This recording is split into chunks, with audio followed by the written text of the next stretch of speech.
Hello students, last class में हम पढ़ चुके थे कि अभाज्य गुणनखंड कैसे निकालते हैं, कुल गुणनखंड कैसे निकालते हैं और उन गुणनखंडों का योग हम कैसे करते हैं। आज की क्लास में हम सीखेंगे एचसीएफ और एलसीएम निकालने की अलग अलग विधियां, भाग विधि, गुणनखंड विधि। साथ ही हम देखेंगे कि दशमलव में अगर संख्याएं आ जाती है, पॉइंट लगी हुई, डेसिमल में अगर कोई नंबर आता है पॉइंट लगा हुआ, तो उनका एलसीएम एचसीएफ हम कैसे निकालते हैं। भिन्नों का एलसीएम एचसीएफ, जो बटे में संख्याएं होती हैं, फ्रैक्शंस होते हैं, उनका एलसीएम एचसीएफ कैसे निकालते हैं। और साथ में घातांकों का, जो पावर्स लगे हुए नंबर आते हैं, उनका एलसीएम एचसीएफ कैसे निकालते हैं। एग्जाम के पॉइंट ऑफ व्यू से देखें तो ये तीनों ज़्यादा इंपॉर्टेंट है, क्योंकि एग्जाम में इसी के क्वेश्चन ज़्यादा आते हैं।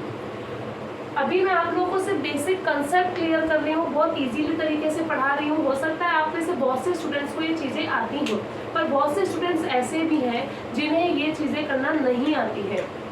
पहले बेसिक कंसेप्ट से पढ़ेंगे, बाद में आपको ट्रिक्स बताई जाएंगी, शॉर्ट ट्रिक्स ही किस तरह से क्वेश्चन जल्दी किए जा सकते हैं एग्जाम के अंदर, और प्रीवियस ईयर में आए हुए सभी प्रकार के क्वेश्चंस की भी अपन अच्छे से प्रैक्टिस करेंगे। तो चलिए शुरू करते हैं। सबसे पहला टॉपिक एलसीएम और एचसीएफ निकालने की विधियां। आप में से बहुत से लोगों को आता होगा कि एलसीएम और एचसीएफ किस प्रकार निकाला जाता है। देखिए, सबसे पहले तो मैं आपको एक विधि बता दूं। एलसीएम की फुल फॉर्म जो होती है वो होता है lowest common multiple. Lowest common multiple, जैसा कि मैंने आपको लास्ट क्लास में बताया था कि जब भी हमें ये चीज पता होनी चाहिए कि मल्टीपल्स क्या होते हैं, गुणज क्या होते हैं। मल्टीपल्स, गुणज जो होते हैं वो गुणा करके निकाले जाते हैं। जैसे अगर आपसे बोला जाए 4, 6, 8 का एलसीएम निकालो, तो हम सबसे पहली विधि बता रही हूँ मैं आपको। 4 के मल्टीपल्स हम लिखेंगे, 6 के मल्टीपल्स लिखेंगे, 8 के मल्टीपल्स लिखेंगे। लेकिन मैंने आपको ये भी बताया था कि मल्टीपल्स तो फिक्स है ही नहीं, वो तो अनगिनत है, कितने भी हो सकते हैं मल्टीपल्स। तो हमें कहाँ तक लिखना है वो ज़्यादा इंपॉर्टेंट है। यहाँ लिखा है लोएस्ट कॉमन, हमें वहां तक लिखना है जहां हमें सबसे पहले तीनों की टेबल में कुछ कॉमन चीज मिल जाए, तीनों के मल्टीपल्स में कोई कॉमन चीज मिल जाए, वहां तक हमें ये लिखना होता है। 4, 4 2 8, 4 3 12, 4 4 16, 20, 24, 28। इसी तरह से 6 के लिखते हैं, 6, 12, 18, 24, 30, 36। 8 के लिख दिया। अब देखिए, हम और भी आगे मल्टीपल्स हो सकते हैं, लेकिन हमें चाहिए कॉमन मल्टीपल जो इन तीनों के पास हो, और लोएस्ट मल्टीपल जो सबसे पहले हमें कॉमन टर्म मिल जाए वो। तो हमें यहाँ पर दिख रहा है तीनों के पास में 24 सबसे पहले कॉमन आया है।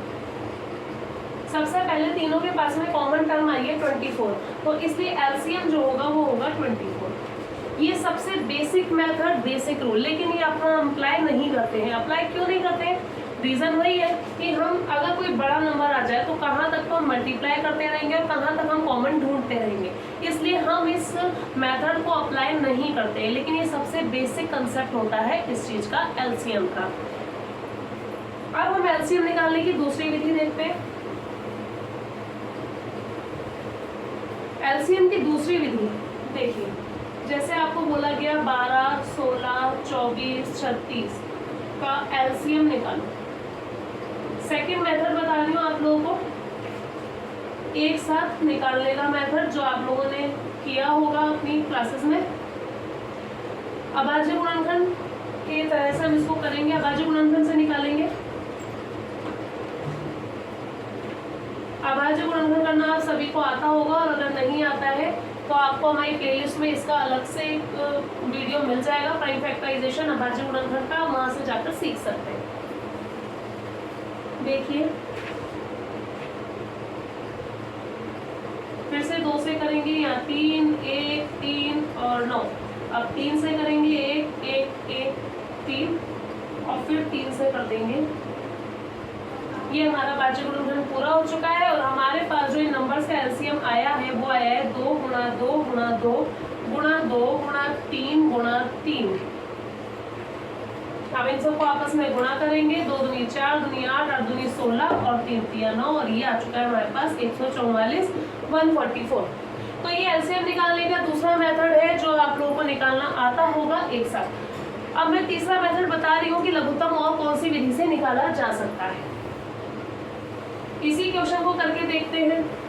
एक ही क्वेश्चन को करने के बहुत से तरीके होते हैं, एक ही क्वेश्चन करने के बहुत से तरीके होते हैं, लेकिन इम्पोर्टेंट ये है कि एग्जाम में हम कब कौन सा तरीका यूज में ले रहे हैं जिससे क्वेश्चन सही भी हो और जल्दी भी हो।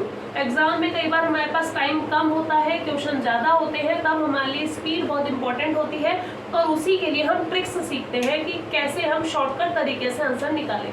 हम शॉर्टकट भी सीखेंगे लेकिन उसके पहले हम बेसिक कंसेप्ट पढ़ रहे हैं। तीसरा मेथड हम बता रहे हैं एलसीएम निकालने का। अगर इन सबको अलग अलग करा जाए तो 12, 16, 24, 36, 2 6 12, 2 3 6 और 3 1। इसका करेंगे अभाज्य गुणनखंड, इसका करेंगे 24 का,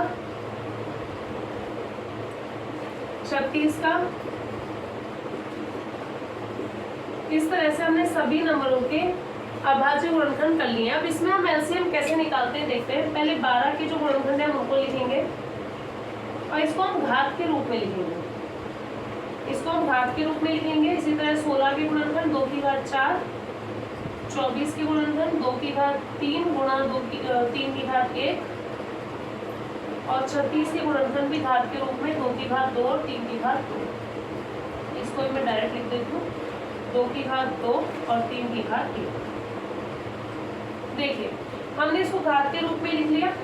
अब एलसीएम क्या होता है? एलसीएम होता है मैक्सिमम पावर, अधिकतम घातांक। अधिकतम घातांक वाले जो शब्द जो नंबर्स हम लेंगे बस उसी से एलसीएम निकलेगा हमारा। देखो हमारे पास यहाँ पे अंक 2 ही है, एक 2 है और एक 3 है। इन दो भाज्य गुणनखंडों के अलावा कोई तीसरा नंबर हमारे पास में नहीं है, तो हमें इन दोनों की ही घात देखनी। अगर कोई और नंबर होता तो उसकी भी घात देख लेते। तो पहले 2 की देख रहे हैं, 2 की हाईएस्ट पावर हमारे पास में ये है 2 की घात 4 और फिर हमारे पास में 3 की देखेंगे तो 3 की हाईएस्ट पावर है हमारे पास में 3 की घात 2। तो 2 की सबसे ज्यादा वाली घात वाला नंबर हमने लिया और 3 की सबसे ज्यादा घात वाला नंबर हमने लिया, और कोई नंबर हमारे पास है नहीं। अब हम इसको सॉल्व करते हैं। 2 दूनी 4, 4 दूनी 8 दूनी 16 और ये 9 और ये आ चुका है 144। देखिए एक ये मेथड है। ये मेथड कब काम आता है? अगर हमें एक ही क्वेश्चन में एलसीएम और एचसीएफ दोनों निकालने के लिए कहा जाए तो हम इस मेथड को काम में लेंगे, क्योंकि आप लोग जानते हैं कि एचसीएफ हम इसी मेथड से निकालते हैं। चलिए एलसीएम के इतने सारे मेथड हम पढ़ चुके हैं। अब हम देखते हैं एचसीएफ के कौन कौन से मेथड हैं। एचसीएफ की विधियां देखते हैं। एचसीएफ की भी 3 विधियां हैं हमारे पास में निकालने की। देखिए सबसे पहला हम वही क्वेश्चन लेके चल रहे हैं 12, 16, 24, 36। इसका हम निकाल रहे हैं एचसीएफ, इसका हम निकाल रहे हैं एचसीएफ। देखिए जैसा कि आपको बताया गया था, फर्स्ट मेथड बता रही हूँ मैं। एचसीएफ की फुल फॉर्म होती है highest common factor. Highest common factor Hindi में बोलते हैं महत्तम समावर्तक। महत्तम यानी मैक्सिमम, सबसे ज्यादा, और अपवर्तक में आपको बता ही चुकी हूँ, फैक्टर को ही अपवर्तक कहते हैं। अब यहाँ पर में हमें क्या करना है, हमें फैक्टर्स निकालने हैं। जिस भी नंबर का बोला जाए पहले फैक्टर्स निकालेंगे, उनमें कॉमन ढूंढेंगे और फिर उस कॉमन में से हाईएस्ट कॉमन ढूंढेंगे। ठीक है, देखिए 12 के फैक्टर यानी 12 किस किस की टेबल में आता है, आपको इसको निकालने का एक ट्रिक बताई गई थी। ट्रिक नहीं, मतलब एक ऐसा तरीका बताया गया था कि जिससे हमारा कोई फैक्टर छूटे भी नहीं और सारे फैक्टर हमें याद रहे, मिल जाए। हम 1 से स्टार्ट करेंगे। 1 की टेबल में 12 बार में आता है, 2 की टेबल में 12 6 बार में, 3 की टेबल में 12 4 बार में और फिर 4 की टेबल में 3 बार में 12। मैंने कहा था जब फैक्टर रिपीट हो जाए वहाँ स्टॉप हो जाना, या 3 4 4 3, यानी कुल मिला के फैक्टर 3 और 4 हमें मिल चुका है, इसलिए हम यहाँ पे स्टॉप हो जाएंगे। अब हमारे पास जो फैक्टर्स बचेंगे वो है 1 2 3 4 6 12। 1 2 3 4 6 12, 1 2 3 4 6 12। ये हमारे फैक्टर्स हैं। देखो जहाँ तक छोटा नंबर है और जो मैं आपको पहली विधि बता रही हूँ उस हिसाब से हम इसी तरीके से निकालते हैं। लेकिन जैसे एलसीएम में भी हम पहली विधि को काम में नहीं लेते हैं, वैसे ये विधि भी हमारे ज़्यादा काम में नहीं आएगी। लेकिन अगर छोटे मोटे क्वेश्चंस हैं तो हमें ये विधि आनी चाहिए, हम निकाल सकते हैं। इसी प्रकार हम 16 के फैक्टर्स देखेंगे। 16 के फैक्टर्स 1 इंटू 16 2 की टेबल में, 3 की टेबल में आता नहीं है, 4 की टेबल में 4 बार में आता है। देखो फैक्टर रिपीट हो गया, 4 रिपीट हो गया, हम स्टॉप हो जाएंगे और हमारे फैक्टर आएंगे 1 2 4 8 16, 1 2 4 8 16। नेक्स्ट हम देख रहे हैं 24 का फैक्टर। 24 के फैक्टर देखिए, 1 की टेबल में, 2 की टेबल में, 3 की टेबल में, 4 की टेबल में, 5 की टेबल में आता नहीं और 6 की टेबल में। देखो 6 रिपीट हो गया, 4 और 6, 6 और 4 रिपीट हो गए। हम यहीं पर स्टॉप हो जाएंगे और हमारे पास में जो इसके फैक्टर्स आएंगे 24 के, वो आएंगे 1 2 3 4 6 8 12 24। नेक्स्ट नंबर हम ले रहे हैं 36। सेम 36 के निकालेंगे 1 की टेबल में, 2 की टेबल में, 3 की टेबल में, 4 की टेबल में, 5 की टेबल में आता नहीं और 6 की टेबल में आएगा और 6 हमारे पास रिपीट आ जाएगा। 6 6 36, इसलिए हम इसको ओनली 6 तक लेंगे। 4 9 36, 3 8 12 3 36, 18 2 36, 36 1 36। ये हमारे फैक्टर्स आ गए। अब फैक्टर्स के बाद में हम लेंगे इनका कॉमन, उभयनिष्ठ। कॉमन उभयनिष्ठ देखिए क्या क्या कॉमन है जो चारों के पास में है। 1 सबके पास में है, 2 सबके पास में है, 3 इसके पास नहीं है इसलिए हम 3 नहीं ले सकते, 4 सबके पास में है, 6 इसके पास नहीं है, 12 भी इसके पास नहीं है, 16 है आपका, सबका और कुछ भी कॉमन नहीं है, हमारे पास कॉमन यही है। अब इसमें HCF क्या होगा? HCF होता है हाईएस्ट कॉमन फैक्टर, हाईएस्ट सबसे बड़ा। ये जो हमने कॉमन फैक्टर निकाले, पहले हमने फैक्टर्स लिए फिर हमने कॉमन फैक्टर्स लिए जो सबके पास थे। अब इसमें सबसे हाईएस्ट टर्म कौन सी है? 4। तो HCF क्या होगा? 4। तो ये पहली विधि जो बेसिक मेथड इसका होता है, बेसिक कंसेप्ट है, वो है ये मेथड, लेकिन इसे हम अप्लाई नहीं करते। क्यों नहीं करते? क्योंकि ये छोटे नंबर्स हैं तो इसके फैक्टर्स हमने निकाल लिए, लेकिन अगर कोई बड़े बड़े नंबर, हमारे एग्जाम में बड़े नंबर्स आते हैं, उसके फैक्टर्स हम इस तरीके से नहीं निकाल सकते। कब तक निकालते रहेंगे? इसलिए उसमें टाइम काफ़ी लगता है, इसलिए इस मेथड को हम कम यूज में लेते हैं। सेकंड मेथड देखते हैं इसी को निकालने का। Same question, method second method हम इसको सेम इस तरीके से निकाल रहे हैं। प्राइम फैक्टराइजेशन, अभाज्य गुणनखंड कर रहे हैं सबका, अभी भी हमने किया था, हम दोबारा कर रहे हैं। 2 6 12, 2 3 6, 3 1 3, 2 8 16, 2 4 8, 2 2 4, 2 1 2, 12 2 24, 2 6 12, 2 3 6, 3 1 3, 2 18, 2 9 3 3 और 3 1। देखिए 12 के फैक्टर आए 2 गुना 2 गुना 3। नेक्स्ट 16 के फैक्टर आ रहे हैं 2 गुना 2 गुना 2 गुना 2। 24 के फैक्टर निकाले 2 गुना 2 गुना 2 गुना 3 और 36 के फैक्टर निकाले 2 गुना 2 गुना 3 गुना 3। HCF कैसे निकालते हैं? HCF निकालने के लिए इन सबका कॉमन देखेंगे, जो इन सबके में कॉमन हो, जो सबके पास आया हो। देखो ये 2 सबके पास है, ये 2 सबके पास है, ये 3 नहीं ले सकते क्योंकि इसके पास 3 नहीं। तो हमारे पास में 2 ही कॉमन चीज आई, तो इस ग्रुप में से 1 2 को ले लेते हैं और इस ग्रुप में से 1 2 को ले लेते हैं। 2 गुना 2 क्या होगा? 4 होगा। ये HCF आ गया। और इसी तरीके से LCM निकालना भी सीखा था। जब भी क्वेश्चन में आपको LCM और HCF दोनों एक साथ निकालने के लिए कहा जाए तो आपको इस मेथड को यूज करना है। इसके लिए LCM का आप देख चुके हैं कि हाईएस्ट पावर टर्म्स हम लेते हैं, पावर में लिखते हैं, हाईएस्ट पावर वाली टर्म्स लेते हैं और मल्टीप्लाई करते हैं। और HCF में सीधा सा बस कॉमन लेते हैं और कॉमन टर्म्स को आपस में मल्टीप्लाई करते हैं। अब देखते हैं HCF का थर्ड मेथड कौन सा है। HCF का थर्ड मेथड 4 संख्याओं में भी ले सकते हैं, पर मैं अभी आपको 3 संख्याओं में बता रही हूँ। कोई सी भी 2 संख्याएं लेनी है, अगर 4 संख्याएं तब भी कोई सी भी 2 संख्याएं हमें लेनी है। हमने ये दोनों संख्या ले ली 12 और 16, 12 व 16, ये 2 संख्याएं हमने ले ली। अब हमें भाग करना है, इस विधि का नाम है भाग विधि। करते क्या है, जो छोटी संख्या है उसको बाहर लिखेंगे, जो बड़ी संख्या है उसको अंदर लिखेंगे और सिंपल सा भाग लगाएंगे। माइनस किया 4, यहाँ तक आ गया। अब हम दोबारा से यहीं से भाग का निशान वापस बनाएंगे, भाग लगाएंगे और यहाँ जिससे हमने भाग अभी दिया था वो नंबर अब अंदर आ जाएगा, जो नंबर बाहर था वो अंदर आ जाएगा। 4 दिया 12। ये प्रोसेस कब तक करती जानी है, जब तक यहाँ 0 ना आ जाए। बार बार अगर यहाँ कोई शेषफल बचता हम फिर से भाग लगाते, ये जो बाहर का नंबर है वो अंदर चला जाता। इस तरह से हम भाग लगाते जाएंगे, कब तक, जब तक यहाँ 0 नहीं आ जाए। और जैसे ही 0 आएगा तो हम ये देखेंगे 0 किसकी वजह से आया है। ये 0 आया है इस 4 की वजह से, ये 0 आया है इस 4 से भाग देने की वजह से, इसलिए जो HCF होगा वो 4 होगा। लेकिन ये HCF किसका आया है, अभी सिर्फ इन 2 नंबरों का HCF आया है, अभी ये सिर्फ इन 2 नंबरों का HCF आया है, अभी ये एक नंबर 24 बाकी है। तो इन दोनों का जो आंसर आया है, इन दोनों का जो आंसर आया है 4, उसके आंसर को इस तीसरे नंबर से फिर से भाग विधि से निकालेंगे। 4 और 24 का छोटा नंबर, जो छोटा नंबर होगा वो बाहर, बड़ा नंबर अंदर। 4 6 24, और ये तो एक ही बार में 0 हो चुका है। अगर 0 नहीं होता हम आगे और डिवाइड बढ़ाते जाते हैं। वैसे मैंने बहुत छोटा क्वेश्चन लिया है, अगर बड़े क्वेश्चन करोगे तो उसमें आगे तक भी भाग हो सकता है। तो 0 किसकी वजह से आया, 4 से भाग देने की वजह से आया। तो एट लास्ट हमारा जो HCF आ रहा है तीनों नंबरों का मिला के वो क्या आ रहा है, 4 आ रहा है। तीनों नंबर का HCF 4 आ रहा है। अगर हमारे पास 4 संख्या होती तो पहले इन दोनों का और उन दोनों का अलग अलग निकाल सकते हो, और दोनों के आंसर को फिर से भाग विधि से हम निकाल सकते हैं।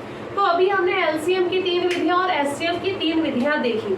ये बेसिक कंसेप्ट है, अगर आपके पास टाइम है, आप क्वेश्चन सॉल्व कर रहे हैं तो आप इनमें से कोई सी भी विधि लगा सकते हैं। लेकिन अगर आपके पास टाइम नहीं है क्वेश्चन एग्जाम में और क्वेश्चन ज़्यादा है करने के लिए, आप जल्दी से करना चाहते हैं, तो उसके लिए हम ट्रिक्स पढ़ेंगे, लेकिन बाद में।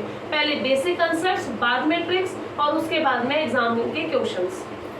आगे देखिए, अब हम नेक्स्ट टॉपिक पढ़ रहे हैं दशमलव संख्याओं का LCM व HCF। अब हम नेक्स्ट क्वेश्चन पढ़ रहे हैं दशमलव संख्याओं का LCM व HCF। हम यहाँ नंबर ले रहे हैं 1.6, 3.2, 0.049।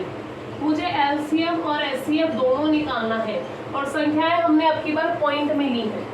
दशमलव की संख्याएं हैं, पॉइंट में लिया है, और दोनों को HCF LCM निकालना है। क्या करेंगे, सबसे सिंपल काम, सबसे पहले डेसिमल को हटा दो। क्या करो, डेसिमल को हटा दो, सिंपल नंबर लिख लो। यहाँ से डेसिमल हटाएंगे बचेगा 16, यहाँ से डेसिमल हटाएंगे बचेगा 32, यहाँ से डेसिमल हटाएंगे बचेगा 49, 49। ठीक, अब हमें क्या करना है, ये 3 नंबर है, इन तीनों का LCM और HCF निकालना है। अभी आपने निकालना सीखा है कि LCM HCF कैसे निकलता है। ठीक है, हम देखते हैं। देखो 16 के जो हमारे पास फैक्टर आएंगे वो आएंगे 2 गुना 2 गुना 2 गुना 2। 32 के फैक्टर आएंगे 2 गुना 2 गुना 2 गुना 2 गुना 2, 5 बार। और 49 के फैक्टर हमें पता ही है 7 गुना 7। ये हमारे पास फैक्टर है। HCF कैसे निकालते हैं, LCM कैसे निकालते हैं। LCM होता है हाईएस्ट पावर। यहाँ पे हमारे पास में है 2 की घात 4, ये हमारे पास में है 2 की घात 5, और ये हमारे पास में है 7 की घात 2। तो सबसे बड़ी घात कौन सी है, 2 की घात सबसे बड़ी कौन सी है, 2 की घात 5। और दूसरा नंबर हमारे पास कौन सा है, यहाँ पे इसमें खत्म हो गया। दूसरा सबसे बड़ा नंबर कौन सा है हमारे पास में, 7। तो इसी को मल्टीप्लाई करेंगे 7 का स्क्वायर। देखिए 2 में जो बड़ी घात थी वो 2 की घात 5 है, बचा 7 का स्क्वायर, तो हम ये लेंगे 7 की घात 2, और इसको हम सॉल्व कर लेंगे 32 इंटू 49। 32 इंटू 49 इसको हम सॉल्व कर लेंगे, और उसके बाद में ये HCF निकल जाएगा। अब LCM कैसे निकालना है, सॉरी उल्टा, ये LCM है।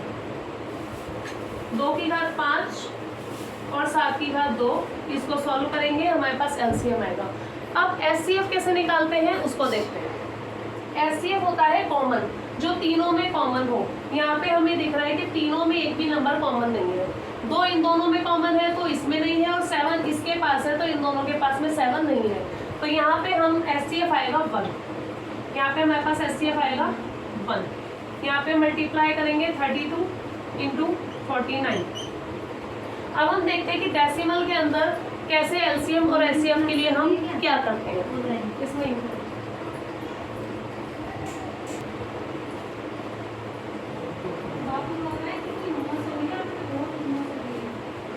इंक खत्म हो गई, चलो ठीक है हम स्टार्ट करते हैं। हाँ, हम इसको मल्टीप्लाई कर रहे थे। देखो मल्टीप्लाई करने की भी शॉर्ट ट्रिक मैं आपको बताऊंगी।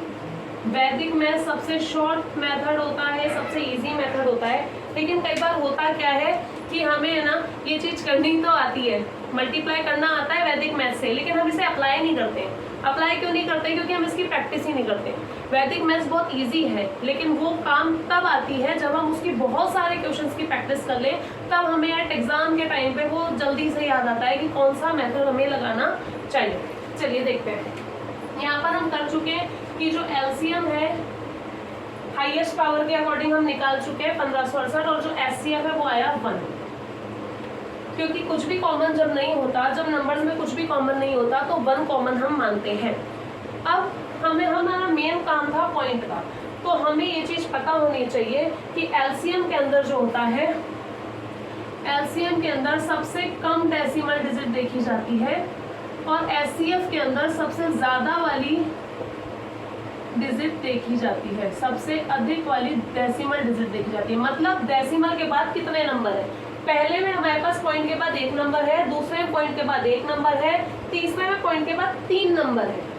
ठीक है, तो सबसे कम कौन सा है? पॉइंट के बाद 1 डिजिट वाला, पॉइंट के बाद 1 डिजिट, पॉइंट के बाद 1 डिजिट, पॉइंट के बाद 3 डिजिट। सबसे कम कौन सा है? पॉइंट के बाद 1 डिजिट। इसलिए एलसीएम के अंदर पॉइंट के बाद 1 डिजिट आनी चाहिए, इसलिए इसका जो पॉइंट लगेगा वो यहाँ लगेगा, पॉइंट के बाद 1 डिजिट। तो एलसीएम आएगा 156.8। एचसीएफ के अंदर हमें क्या देखना है? सबसे अधिक डेसिमल, पॉइंट के बाद 1 डिजिट, पॉइंट के बाद 1 डिजिट, पॉइंट के बाद 3 डिजिट, 1 2 3 3 चीजें आएंगी, 3 डिजिट। तो इसमें भी एचसीएफ में भी आंसर में क्या होना चाहिए? पॉइंट के बाद 3 डिजिट होनी चाहिए। तो हम यहाँ करते हैं 1 0 0 पॉइंट, तो हमारे पास में जो एचसीएफ आया 0.001 आया। ठीक है, तो इस तरह से हम दशमलव वाली संख्याओं का एलसीएम एचसीएम निकालते हैं। हम देखते हैं नॉर्मल निकालेंगे जैसे निकालते हैं डेसिमल हटा के, फिर डेसिमल कहाँ लगाना है। जो हमें क्वेश्चन गिवन है, डेसिमल के बाद सबसे कम कितनी डिजिट है उतनी ही एलसीएम में वो डेसिमल के बाद डिजिट आएंगी, और एचसीएफ के अंदर क्वेश्चन में डेसिमल के बाद सबसे ज़्यादा कितने नंबर आए हैं उतने ही एचसीएफ में भी पॉइंट के बाद में सबसे ज़्यादा नंबर, उतने ही नंबर होने चाहिए। चलिए अब हम नेक्स्ट टाइप का क्वेश्चन देखते हैं। नेक्स्ट हमारे पास है भिन्न। भिन्न जो बटे में संख्याएं होती हैं, भिन्नों का एचसीएफ एलसीएम कैसे निकाला जाता है? भिन्नों का एलसीएम व एचसीएफ ये किस तरह से निकाला जाता है? ये ज़्यादा क्वेश्चन आते हैं इसके एग्जाम में काफ़ी, तो हम इसके क्वेश्चंस को देखते हैं। देखिए हम क्वेश्चन ले रहे हैं 4/5, 6/25 और 8/15। मैंने क्वेश्चन लिया, इसका एक फॉर्मूला लिखते हैं, उस फॉर्मूले से करते हैं। देखिए अगर हमें भिन्नों का एलसीएम निकालना है तो ऊपर वाले जो नंबर है, आपको पता होगा ऊपर वाले नंबर को हम अंश बोलते हैं, न्यूमरेटर, और नीचे वाले नंबरों को हम हर बोलते हैं, डिनोमिनेटर। ऊपर वाला अंश, नीचे वाला हर, ऊपर वाला न्यूमरेटर, नीचे वाला डिनोमिनेटर। तो अब हम क्या कर रहे हैं, जो अंश है यानी ऊपर वाले हैं उसका एलसीएम लेंगे और नीचे वाले जो है उनका एचसीएफ लेंगे। इसी प्रकार अगर हमें एचसीएफ निकालना है तो हम ऊपर वाले जो है अंश उनका हम लेंगे एचसीएफ और नीचे वाले जो है हर उसका हम लेंगे एलसीएम। ठीक है, सीधा सा याद रखना है, अगर एलसीएम पूछा है तो ऊपर वालों का एलसीएम ही है, एचसीएफ पूछा है तो ऊपर एचसीएफ ही है, नीचे दूसरा वाला आ जाएगा। एलसीएम पूछा है तो ऊपर एलसीएम, नीचे एचसीएफ, एचसीएफ पूछा है तो ऊपर एचसीएफ ही है सेम, नीचे एलसीएम आ जाएगा। करना क्या है, अंश, अंश यानी ऊपर वाले नंबर, ऊपर क्या लिखा है 4 6 8, इसका क्या निकालना है हमें एलसीएम, और नीचे क्या लिख रहा है 5 25 15, इसका क्या निकालना है हमें, इसका एचसीएफ निकालना है। निकालो एलसीएम एचसीएफ निकालने के बहुत से मेथड हम अभी देख चुके हैं, निकालिए। ऊपर वाले का जो एलसीएम आएगा 24 और नीचे वाले का जो एचसीएफ आएगा 5, तो ये 24/5 हमारे पास क्या आया, इन भिन्नों का एलसीएम आया, भिन्नों का एलसीएम आ गया 24/5। अगर इन्हीं भिन्नों का एचसीएफ निकालना है तो देखो ऊपर वालों का एचसीएफ लेना है 4 6 8 का एचसीएफ। अब ऊपर हम एचसीएफ निकाल रहे हैं और नीचे 5 25 और 15 इनका हम एलसीएम निकाल रहे हैं। ऊपर म से निकाल रहे हैं, नीचे ल से निकाल रहे हैं। तो 4, 6, 8 का एचसीएफ आएगा 2 और 5, 25, 15 इसका एलसीएम आएगा 75। तो ये हमारे पास में आ गया भिन्नों का एलसीएम और एचसीएफ निकालना। अब हमारा एक टॉपिक रह जाता है घातांकों का एलसीएम और एचसीएफ किस प्रकार निकाला जाएगा। अब घातांक में 2 टाइप के क्वेश्चन आते हैं, एक जिसमें आधार समान हो और एक जिसमें आधार समान नहीं हो। आधार समान का मतलब जैसे ये आ गया, किस तरीके का क्वेश्चन आ गया, माइनस लगा हुआ भी आ सकता है कि इस तरीके का क्वेश्चन आ गया, इसका एलसीएम बताओ या एचसीएफ बताओ। देखो ये सब में आधार सेम है, 2 2 2, नीचे की साइड सब में 2 है। दूसरा होता है जिसके आधार सेम नहीं हो, किसी में ये आ गया, किसी में ये आ गया, किसी में ये आ गया, कुछ भी आ गया, प्लस माइनस नीचे अलग अलग आ रहे हैं, ऊपर घाते भी प्लस में आ सकती है, माइनस में आ सकती है। तो अब हम सीखेंगे कि इस प्रकार के घातांक और इस प्रकार के घातांकों का एलसीएम एचसीएफ कैसे निकाला जाता है, लेकिन ये हम सीखेंगे नेक्स्ट क्लास में। जब तक आपने जो आज क्लासेस ली हैं उनकी प्रैक्टिस कीजिएगा। Thank you.